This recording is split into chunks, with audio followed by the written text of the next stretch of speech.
Good morning, dear student. My name is Mahesh Mishra, Assistant Professor, Department of Zoology. Today we will discuss about the third law of inheritance, that is the law of independent assortment.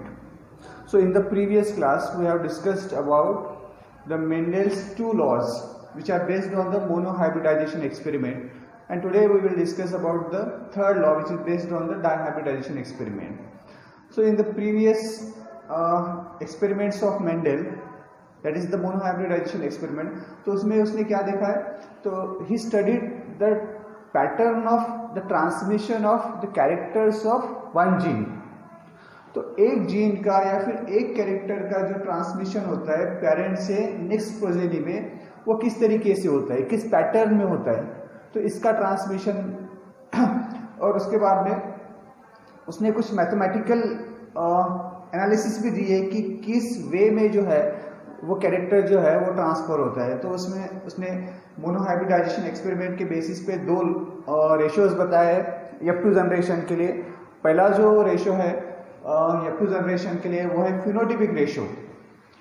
तो phenotypic ratio मोनोहाइब्रिडाइजेशन experiment के लिए उसने क्या बताया है कि हमेशा जो है F2 जनरेशन में 3 डोमिनेंट प्रोजेनी मिलेगी और एक जो प्रोजेनी मिलेगी वो कैसी रहेगी, रेसेसिव रहेगी. ठीक है. So he gave 3:1 phenotypic ratio for F2 monohybrid progeny. तो मोनोहाइब्रिडाइजेशन एक्सपेरिमेंट में जो F2 जो प्रोजेनी बनती है उसमें जो फिनोटिपिक एक्सप्रेशन होता है कैरेक्टर्स का या ट्रेट का वो होता है 3:1. 3:1 का मतलब होता है कि 3 प्रोजेनी जो रहेगी वो डोमिनेंट ट्रेट को एक्सप्रेस करेगी और एक प्रोजेनी जो रहेगी वो रेसेसिव ट्रेट को एक्सप्रेस करेगी. उसके बाद में उसने जीनोटिपिक रेशियो बताया है. अब ये जो 3 डोमिनेंट ट्रेट्स रहते हैं और या फिर 3 जो प्रोजेनी रहती है वो डोमिनेंट ट्रेट को एक्सप्रेस करती है और जो एक प्रोजेनी होती है वो रेसेसिव ट्रेट को एक्सप्रेस करती है. लेकिन इन प्रोजेनी का जीनोटाइप कैसे होता है, तो ये जो 4 प्रोजेनी प्रोबेबली फॉर्म होती है F2 जनरेशन में, तो इनका जीनोटाइप कैसे होता है. तो he observe 3 type of genotypes, homozygous dominant, heterozygous and homozygous recessive. So what he observed the one progeny having a homozygous dominant genotype, the 2 of 4 progeny having a heterozygous genotype, and the 1 of 4 having a homozygous recessive genotype. So इस प्रकार उसने observe किया है कि जब कभी भी 2 homozygous pure parents के बीच में हम क्रॉस करते हैं सिंगल कैरेक्टर को कंसीडर करके, उस क्रॉस को हम कहते हैं मोनोहाइब्रिडाइजेशन क्रॉस. और ये इस तरीके का जब कभी भी हम क्रॉस करते हैं, जब हम कभी भी एक कैरेक्टर के ट्रांसमिशन की जब बात करते हैं कि एक जनरेशन से दूसरे जनरेशन में एक कैरेक्टर कैसे ट्रांसफर होता है, किस पैटर्न में ट्रांसफर होता है, तो मेंडल ने वही स्टडी की अपने मोनोहाइब्रिडाइजेशन एक्सपेरिमेंट में पी प्लांट के ऊपर. तो जब उसने क्रॉस किया है 2 होमोजाइगस प्योर पेरेंट्स के बीच में एक ही कैरेक्टर को कंसीडर करके, तो F1 जनरेशन में उसको क्या मिला है, F1 जनरेशन में उसको मिला है कि सभी जो प्रोजेनी है वो एक ही पेरेंट का जो है कैरेक्टर को एक्सप्रेस कर रही है. और वो कौन सा कैरेक्टर होता है, वो हमेशा डोमिनेंट कैरेक्टर होता है. तो F1 जनरेशन में सभी जो प्रोजेनी है वो एक ही पेरेंट की कैरेक्टर को एक्सप्रेस करती है और हमेशा वो कैरेक्टर होता है डोमिनेंट कैरेक्टर. हम कह सकते हैं कि डोमिनेंट पेरेंट जो होता है वो उसी के कैरेक्टर को जो है वो प्रोजेनी एक्सप्रेस करती है. इसके बाद में और जो रेसेसिव जो पेरेंटल ट्रेट होता है या फिर जो भी रेसेसिव पेरेंट होता है उसका जो कैरेक्टर होता है वो F1 जनरेशन में एक्सप्रेस नहीं होता है, लेकिन वो गायब हो जाता है प्रोजेनी से. तो ऐसा नहीं होता है, वो जो रेसेसिव कैरेक्टर होता है वो मास्क्ड रहता है F1 जनरेशन में. और वही जो है जो मास्क्ड हुआ है, जो ट्रेट जो रेसेसिव ट्रेट मास्क्ड हुआ है वो फिर से जाके री एक्सप्रेस होता है कौन से जनरेशन में, F2 जनरेशन में. तो F2 जनरेशन में दोनों कैरेक्टर जो है वो एक्सप्रेस होते हैं. जो रेसेसिव कैरेक्टर F1 जनरेशन में आपको नहीं दिखता है वो फिर से आपको F2 जनरेशन में दिखता है. ठीक है. इसका जो प्रोपोर्शन होता है वो होता है 1, 3 dominant 1 recessive. So this is for the monohybridization experiment. बाकी के सातों जब उसने कॉन्ट्रास्टिंग कैरेक्टर्स का मोनोहाइब्रिडाइजेशन क्रॉस किया और ऑब्जर्व किया तो सेम पैटर्न में उसको रिजल्ट्स मिले, सेम पैटर्न में एक कैरेक्टर के लिए। अब उसको सिंगल कैरेक्टर का ट्रांसमिशन तो उसको पता चल गया कि एक जनरेशन में दूसरे जनरेशन में कैसे होता है, उसका पैटर्न कैसे होता है, ठीक है, क्या रेशियोज में प्रोजेनी फॉर्म होती है, कितने डोमिनेंट कैरेक्टर को एक्सप्रेस करती है, कितनी प्रोजेनी रेसेसिव कैरेक्टर को एक्सप्रेस करती है। इसके बाद उसने देखा कि ये जो दो कैरेक्टर की अगर हम स्टडी करते हैं तो दो कैरेक्टर की स्टडी करने के बाद में इनका ट्रांसमिशन नेक्स्ट जनरेशन में कैसे होता है।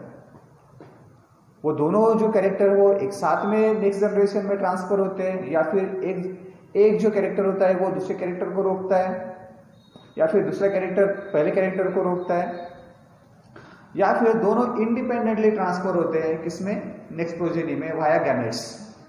ठीक है, तो ये जो थर्ड लॉ बेस्ड है, the law is called as the law of independent assortment which is based on the dihybridization experiment. It is based on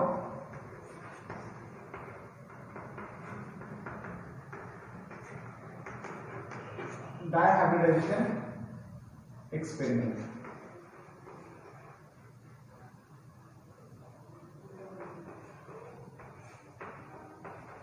तो डायहाइब्रिडाइजेशन एक्सपेरिमेंट में मेंडल ने क्या किया, सिमिलर पैटर्न में उसको पहले क्या करना है, selection of parents.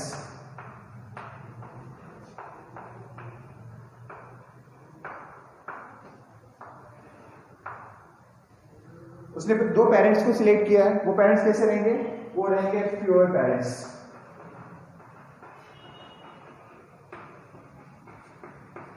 Pure parents जिसको हम जेनेटिक के टर्म में कह सकते हैं होमोजाइगस। सो सिमिलरली जैसे मोनोहाइब्रिडाइजेशन एक्सपेरिमेंट में उसने होमोजाइगस पेरेंट का सिलेक्शन किया है, एक्चुअली उसने बनाए हैं प्योर लाइन पेरेंट्स जो है उसने बनाया है, कैसे बनाया है, सेल्फिंग से बनाया है। तो सेवरल जनरेशन उसने सेल्फिंग की, तब जाके उसको प्योर पेरेंट्स मिले, और उस प्योर पेरेंट्स को उसने यूज किया है किसके लिए, क्रॉसिंग के लिए। तो वैसे ही उसने प्योर पेरेंट्स बनाया है दो, ठीक है, जो डिफर करेंगे two pair of contrasting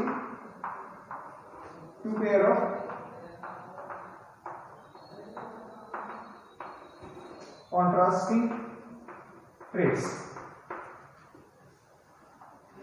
अभी डायहाइब्रिडाइजेशन के लिए उसने क्या किया है, दो पेयर ऑफ कॉन्ट्रास्टिंग ट्रेड्स को उसने सिलेक्ट किया है।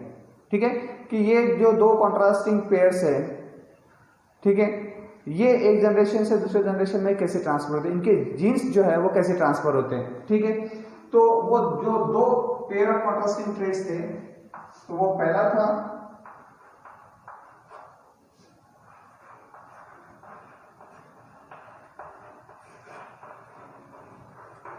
शेप ऑफ सीड और दूसरा कलर ऑफ सीड। ठीक है, तो मेंडल ने देखा कि जब ये दो कैरेक्टर का सिलेक्शन किया उसने, शेप ऑफ सीड और कलर ऑफ सीड, तो शेप ऑफ सीड में हमको पता है कि डोमिनेंट कौन सा होता है, डोमिनेंट होता है राउंड, जिसको हम कैपिटल आर से रिप्रेजेंट करेंगे, और जो रेसेसिव होता है वो होता है रिंकल,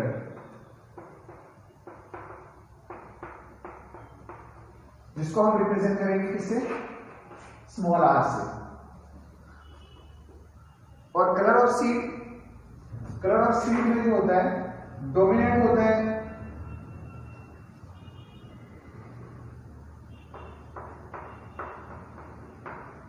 येलो कलर, डोमिनेंट होता है जिसका अली हम शो करेंगे कैपिटल वाई से, और ग्रीन जो होता है वो होता है रेसेसिव, जिसका अरे हम रिप्रेजेंट करेंगे स्मॉल वाई से। ठीक है, तो पहले उसने क्या किया है, पहले उसने दो होमोजाइगस पेरेंट का सिलेक्शन किया। वो सिलेक्शन किया, इसका मतलब क्या है कि उसने दो जो प्योर पेरेंट्स है वो उसने जनरेट किए हैं। कैसे?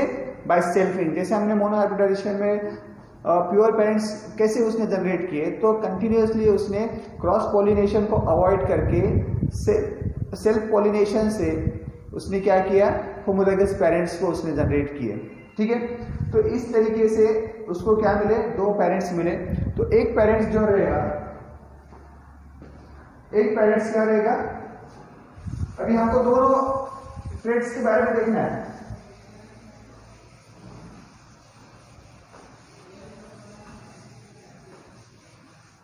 दोनों ट्रेड्स के बारे में देखना है।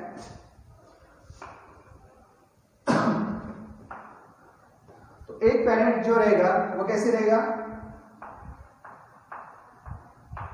Round yellow. एक जो पी प्लांट या एक पेरेंट जो रहेगा वो कैसे रहेगा, उसकी सीड्स जो रहेगी राउंड एंड उसका कलर जो रहेगा वो कैसे रहेगा, येलो। दूसरा जो रहेगा पेरेंट्स, उसके सीड्स रहेंगे wrinkled एंड ग्रीन। तो ये अभी हमारे लिए क्या है, पेरेंट्स है, जिसको ये फर्स्ट जनरेशन है पेरेंट की, इसलिए हम इसको सिंबलाइज करेंगे किससे, P1 से। सो this is the phenotype of और 2 पेरेंट्स। ये दोनों पेरेंट जो है, ये दोनों पेरेंट्स कैसे हैं, होमोजाइगस है। So this 2 parents are homozygous in nature. तो होमोजाइगस, तो हमेशा अगर हम इसका जीनोटाइप अगर लिखेंगे तो इसका जीनोटाइप क्या रहेगा, capital R capital R capital Y capital Y. So this is the pure genotype of the parent having round and yellow seeds. और दूसरा पेरेंट का जीनोटाइप रहेगा, रिंकल के लिए स्मॉल आर स्मॉलर और ग्रीन के लिए small Y small Y. So these are the 2 pure parents for his dihybridization experiment. So what he did, he crossed between these 2 parents having the round yellow seed and the wrinkled green seeds. तो उसने क्या किया कि ये जो 2 homozygous parents मिले हैं उसका उसने क्या किया है, क्रॉस किया है। उसने उसका क्रॉस किया है और उसके बाद में उसने देखा है, क्या देखा है कि इससे जो प्रोजेनी फॉर्म होती है, इससे जो प्रोजेनी फॉर्म होगी वो प्रोजेनी रहेगी हमारी F1 जनरेशन, या हमारी क्या रहेगी, वो F1 प्रोजेनी रहेगी। वो हमारी क्या रहेगी, F1 प्रोजेनी रहेगी। तो F1 प्रोजेनी में उसने क्या देखा कि जब उसने क्रॉस किया है 2 प्योर पेरेंट्स के बीच में, जिनके सीड्स जो है वो है राउंड येलो और दूसरे पेरेंट की जो सीड्स है वो कैसे है, रिंकल्ड एंड ग्रीन। तो इन 2 पेरेंट्स के बीच में जब उसने क्रॉस किया है तो F1 जनरेशन मिली, और F1 जनरेशन में उसने क्या ऑब्जर्व किया, उसने क्या ऑब्जर्व किया कि सभी जो प्लांट्स है, all plants of F1 generation, सभी जो प्लांट्स है वो F1 जनरेशन के, उनका जो फिनोटाइप है वो फिनोटाइप कैसा है, राउंड है, येलो।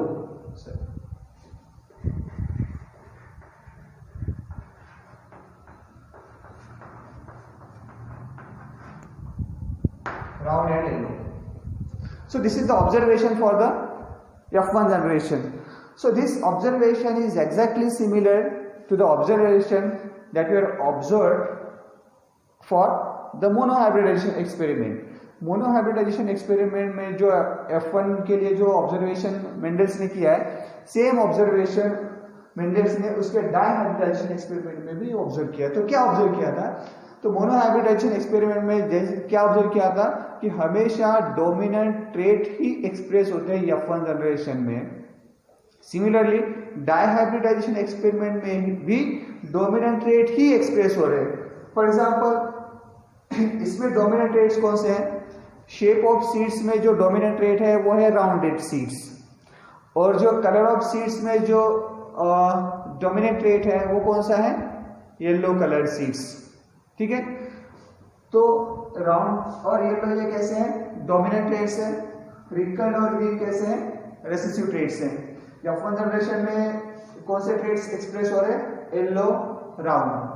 इसका मतलब क्या है कि F1 में जैसे मोनोहाइब्रिडाइजेशन एक्सपेरिमेंट में ऑब्जर्वेशन मिला है कि F1 मोनोहाइब्रिडाइजेशन एक्सपेरिमेंट में F1 में सिर्फ डोमिनेंट रेट ही एक्सप्रेस हो रहे थे, सिमिलर पैटर्न में डाइहाइब्रिडाइजेशन एक्सपेरिमेंट में भी डोमिनेंट रेट ही एक्सप्रेस हो रहे हैं कहाँ पे, F1 जनरेशन में। ठीक है, अब उसने देखा है कि चलो जैसे मोनोहाइब्रिडाइजेशन एक्सपेरिमेंट में उसने F1 प्रोजेनी के साथ में क्रॉस करके, जिसको हम कहते हैं सेल्फिंग, F2 प्रोजेनी बनाया। तो सेम वे यहाँ पे भी उसने F2 प्रोजेनी के लिए क्या किया है, अब इस डाइहाइब्रिडाइजेशन एक्सपेरिमेंट में F2 प्रोजेनी के लिए उसने इस F1 प्रोजेनी का F1 प्रोजेनी के साथ में क्रॉस किया है, और उसके बाद में उसने ऑब्जर्व किया है कि किस पैटर्न में जो है वो ट्रेड्स एक्सप्रेस होते हैं।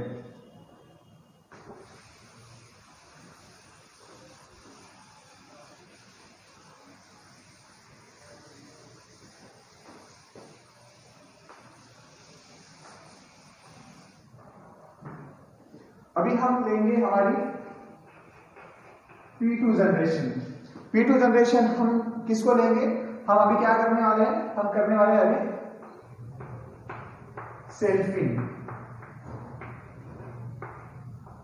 हम अभी सेल्फिंग करने वाले हैं, किसके लिए, हमको F2 जनरेशन चाहिए, और F2 जनरेशन बनाने के लिए हम कौन से पेरेंट्स को सिलेक्ट करेंगे, F1 जनरेशन की प्रोजेनी जो है उसको ही हम क्या करेंगे, पेरेंट्स करके सिलेक्ट करेंगे। तो F1 की एक प्रोजेनी को हम मेल कंसीडर करेंगे और एक को फीमेल। ठीक है, तो ये दोनों प्रोजेनी जो रहेगी वो F1 से ही हम लेंगे। तो F1 की जो प्रोजेनी है यही अभी हमारे लिए पेरेंट्स है, जिसको हम सिंबलाइज करेंगे P2 पेरेंट्स। अब F1 की प्रोजेनी हमारे पास कौन सी थी, जिसका फिनोटाइप क्या था, राउंड येलो, और दूसरी भी प्रोजेनी का जो फिनोटाइप था वो कैसा था, राउंड येलो, क्योंकि सभी जो प्रोजेनी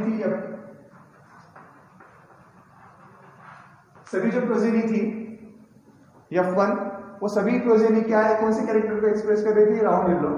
तो दोनों जो अभी हमारे पेरेंट्स रहेंगे किसके लिए, F2 जनरेशन के लिए जो P2 पेरेंट्स रहेंगे उनका फिनोटाइप कैसे रहेगा, सेम रहेगा। अब जब उसने इसको क्रॉस किया तो उसको रिजल्ट जो मिला वो रिजल्ट था सरप्राइजिंग।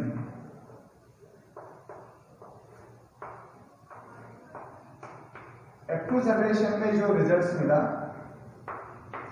वो सरप्राइजिंग रिजल्ट था।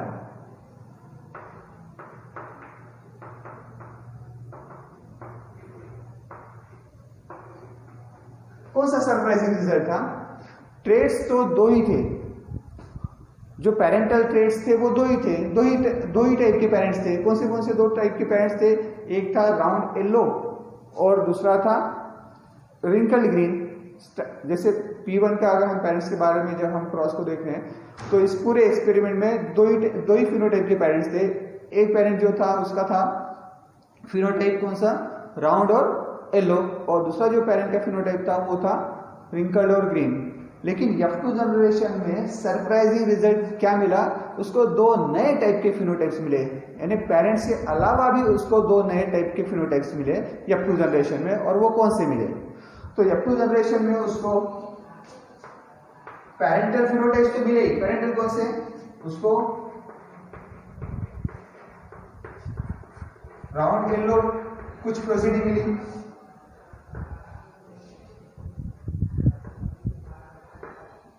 और कुछ प्रोजेनी कैसी मिली,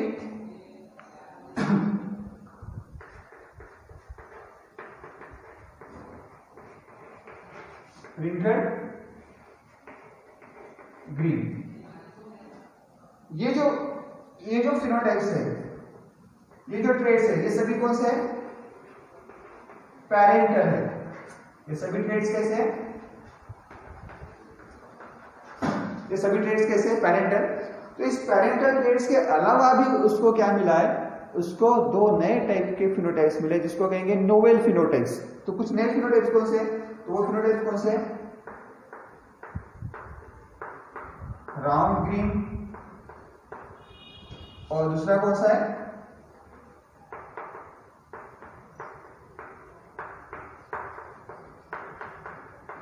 रिंकल्ड येलो। ये जो दो फिनोटाइप्स उसको मिले, ये कौन से फिनोटाइप्स हैं? these are the novel phenotypes। ठीक है, तो F2 जनरेशन में उसको दो पेरेंट्स के अलावा भी दो नए फिनोटाइप्स मिले। वो कौन से थे? राउंड ग्रीन और रिंकल्ड येलो। ये जो राउंड येलो और रिंकल्ड ग्रीन है, ये क्या है? ये पेरेंटल फिनोटाइप्स हैं। और इसके अलावा भी उसको क्या मिले? कि दो नए टाइप के फिनोटाइप्स मिले। कौन? और उनका जो रेशियो था वो था 9:3:1। राउंड येलो उसको प्रोजेनी कितनी मिली? 9। राउंड ग्रीन कितने मिले उसको? 3। रिंकल्ड येलो उसको कितने मिले? 3। और जो रिंकल्ड ग्रीन प्रोजेनी मिली वो कितनी थी? 1। तो जो पेरेंटल जो फिनोटाइप्स मिले, टोटल 16 की प्रोजेनी में से जो पेरेंटल मिले वो मिले उसको 10, और जो 6 ऐसी प्रोजेनी मिली जिसका जो फिनोटाइप था वो कैसा था? नया फिनोटाइप था। ठीक है, कौन सा नया था? वो था राउंड ग्रीन और रिंकल्ड येलो। तो इसके पीछे क्या रीजन है कि नए फिनोटाइप्स आए, ये हम नेक्स्ट क्लास में देखेंगे। ठीक है, तो इसके पीछे बेसिक जो रीजन है, मियोसिस में हमको थोड़ा सा देखना पड़ेगा, मियोसिस से क्या असर पड़ता है, और इसके बाद में ये क्यों हुआ, ये नए फिनोटाइप्स कहाँ से है प्रोजेनी में। तो इसके पीछे थोड़ा सा हमको फिर वो और एक बार हमको क्या करना पड़ेगा, वो क्रॉस जो है वो एक सिस्टमेटिक वे में हमको समझना पड़ेगा, और उसका जो टोटल जो बेस्ड है वो छिपा हुआ है किसमें? मियोसिस के प्रोसेस में। That we will discuss in next class. Thank you.